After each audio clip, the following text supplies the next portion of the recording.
perkara iki. Werkudara, lha kok dadi kowe melu-melu perkara iki? Aku krungu Bagong muni ketiban sikile Werkudara pecah sirahmu. Kaya wong kaget aku terus jangkah. Sirahe ratu mau terus tak tendang. Wah, dudu salahku, salahe Bagong. Weh kok sik, kok salahku ngopo?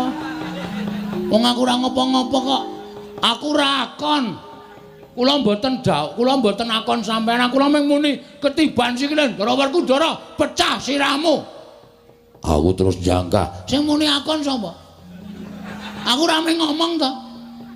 Sampean niku sing kagetan. Wah,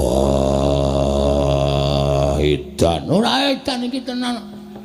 Ora ana wong dawuh kejaba nek aku ndara niki mang tendang iku kalimat perintah. Berarti sampean kula kon. Nek kula muni ketiban sikile Werkudara apa ana